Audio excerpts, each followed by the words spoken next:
If you would like to hear any lore, and I mean any lore whatsoever from the Fallout series, consider checking out the Patreon. There is a link in the description below. Once a week I ask a question, and from the $1 tier to the $10 tier, you could change your tier at any point in time. I will ask a question, your voice is heard, and you, yes you, have a hand in choosing what this week's lore is, and by way of the Ghoulman Entertainment Patreon, I bring to you this week's lore on Brian Wilkes from Fallout 3. Now, before we can talk about Brian, we got to talk a little bit about where Brian's from. We got to talk a little bit about Brian's friends. We got to talk a little bit about Brian's family. Now, Brian is from a town called Greyditch, and pre-war, Greyditch was an affluent town. It was a city with brownstones, apartment buildings, things that were desirable, things that people aspire to have. And then post-war, it's just like every other city. It's in ruins. It's a nice little strip of land with some houses. Half of them aren't even there anymore. Some of them are. One dude had to build his own shack in the town. It's a town where people are just trying to get by. They're trying to make ends meet. They're trying to be able to start their lives, but because of some giant ants and other wildlife around the area, made it difficult. It's not easy when you have mole rats, radroaches, when you have giant ants that both don't and do spit fire, which we'll get to in a minute, that surround the town. Brian Wilkes and his father were planning to leave after about a year of being in Greyditch because of how dangerous it was.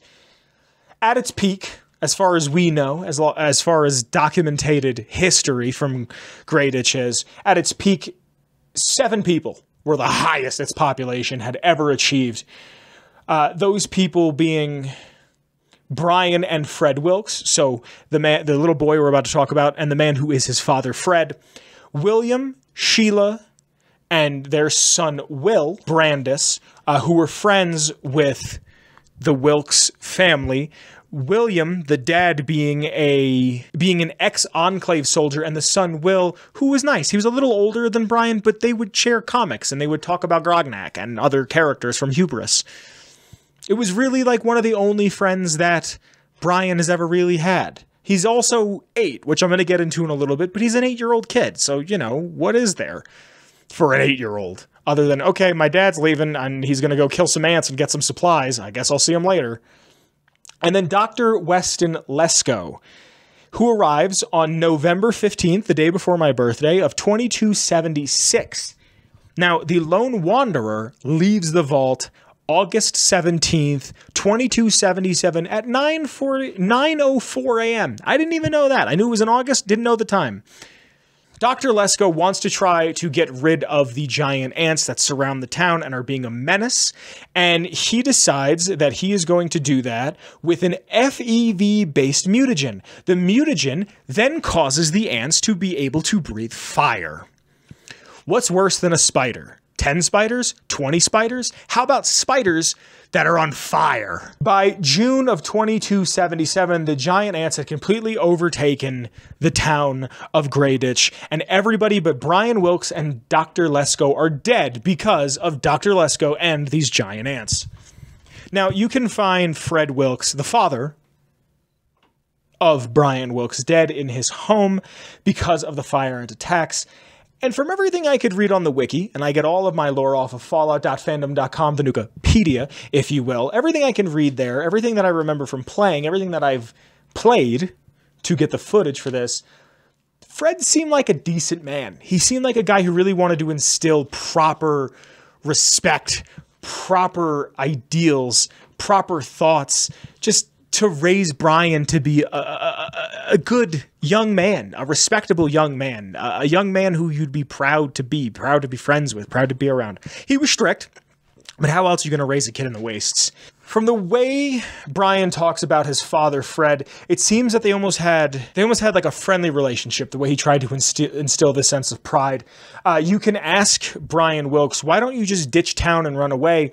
And Brian will say, look, my dad used to always say, you can do whatever you want in life, but the family comes first. If I left him now, I'd just be running away. I can't do that. I owe him that. Fred also has a sister. So it's Brian's aunt, but Brian refers to her as his cousin. And again, there's a little bit of a discrepancy on the wiki. Her name is Vera Weatherly, and she's the owner and operator of the Weatherly Hotel in Rivet City. And Fred himself was actually contracted to build the shack that Lesko lives in when he moves to Greyditch. Now, let's talk about Brian Wilkes himself. I've given you the little bit of the preamble about who he is, what he is, where he can go in life, what roadblocks and positive things he has set up for himself. But Brian Wilkes is an 8-year-old and only one of 2 survivors from Greyditch in the year 2277. Brian is a smart kid, and the relationship he has with his father, like I said prior, is almost that of one of a friendship. Fred trusted him with an extra supply key. They had a dumpster behind the local diner in Greyditch that he would keep some supplies in, and he gave it to Brian. He said, hey, in case of an emergency, you have this. I know that you are smart enough to not give this out, not tell people, but you have this. If anything happens, you have this just in case. He explained to his son how to hide, if need be, in the local Pulowski Preservation Shelter and also in various other spots around town, which we'll talk about shortly. Brian was brought up in a strict way, like I said previously, and almost something that comes off as like borderline abusive. I read it as kind of abusive, but maybe it's just a tough love type thing. Maybe it's Brian's father, Fred, trying to show him to see past bullshit. Maybe it's him trying to say, like, if someone lies to you, you need to be able to see how they are lying to you. That being, if the lone wanderer messes up and asks for Brian's forgiveness, Brian could say, when I was bad, my papa made me apologize 3 times, then decided if I was really sorry or not. You want to talk to me about stuff? Say sorry 3 times, and you better mean it. But even after Fred has died, Brian still respects the man. He respects his teachings. He respects the way he was attempting to bring him up. If you tell Brian that his dad is nothing more than just ant food, Brian will say, you know what you are? You're a big asshole. That's right, an asshole. My papa said never to say that word, but you deserve it. Now what am I going to do? My papa's dead. Poor papa. I think it shows a lot that, you know, this kid is looking death in the face. This kid is looking uncertainty straight into its gaping maw. And yeah, he's 8. Yeah, he's a child. But he still sits there and goes, what would my dad want? What would my father, who taught me everything I know, my best friend, want of me? And, you know, maybe this is me looking a little too deep into it. Maybe this is a little melodramatic, but like, if you have both your parents, one of your parents, if you don't have any of your parents in your life, when was the last time you really sat down and went, is this what my parents taught me? Is this honorable to my family? Would this make them proud if they heard me say that? And yeah, it's a video game, but like, I don't know, made me think of that. He even tells the Lone Wanderer, he expresses to the Lone Wanderer that they need to take care of the ant problem because he wants to make sure this never happens to another family ever again. I don't know if I've made this abundantly clear talking about Brian, but he's the key figure in the quest Those, which is a reference to a movie from, I believe, the 50s. I've reviewed it on the podcast before, called Them, which is a movie about giant ants attacking, and this is where the inspiration for that has come. And we'll talk a little bit about the quest in a minute, but when the ants attack, Lesko, the doctor who mutated the ants with an FEV mutagen, took off. He's nowhere to be found. Brian hid under some cars and in the Pulowski Preservation Chamber. And eventually he found his way back to his home and found the body of his father in his old house while looking for food and water. But he was so exhausted, he couldn't even cry. I believe the exact quote is something along the lines of, I tried, but I'm just too tired to cry anymore.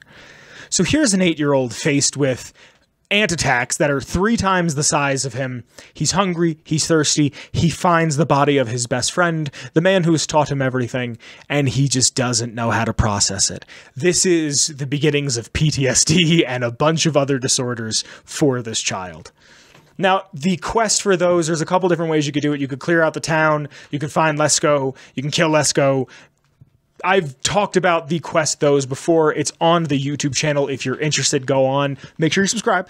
And then just look up Those and you'll find it. It's from a while back. The lore is done in like an almost completely different format. then from it is now. But once you complete the quest, you have to find what to do with Brian. And this is one of the few times where Fallout 3 really digs into its world and its storytelling.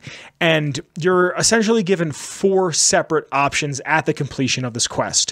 One of them being you can find his aunt/cousin, Vera Weatherly, in Rivet City and ask if she will take him in. This is great because now he lives in a community and has the opportunity to make friends. He makes genuine friends. He becomes part of this community. And hell, let's play with a little headcanon, right?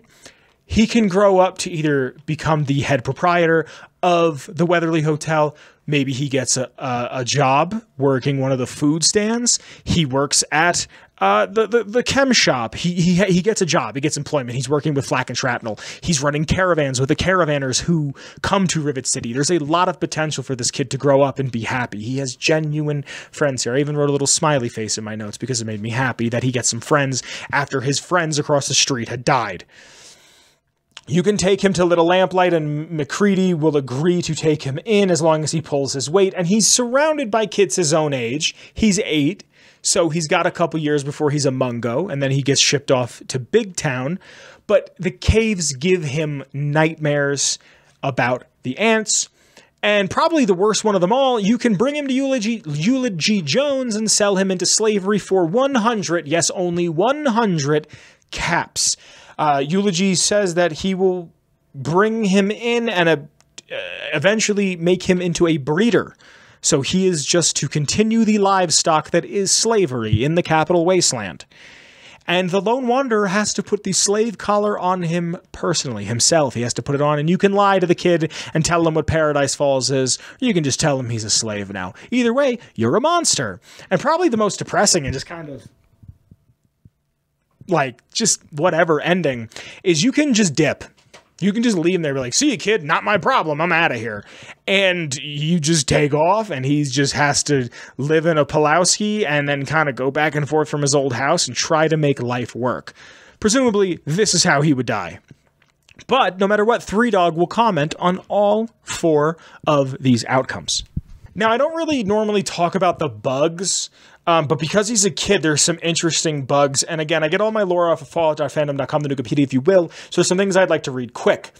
If Vera Weatherly dies after Brian moves in with her, Brian may appear inside of the Enclave garrison outside of the Jefferson Memorial during Take It Back. Enclave soldiers will be friendly to Brian while the Brotherhood troops are hostile and will open fire on the child.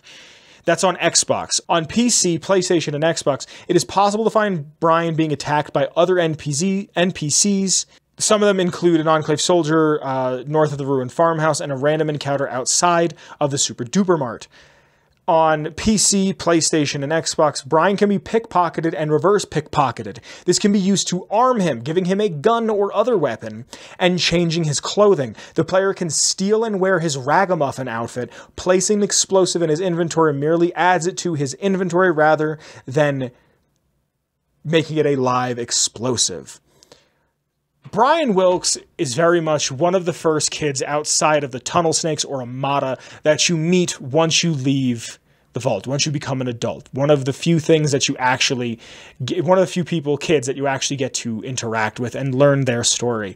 He is an interesting character. I think kids in a post-apocalyptic setting are really interesting. I don't think Brian is what I'd like to call baby bait, where it's like, oh, the world ended, here's a baby, feel bad about it. I think Brian is very much an example of how we overcome.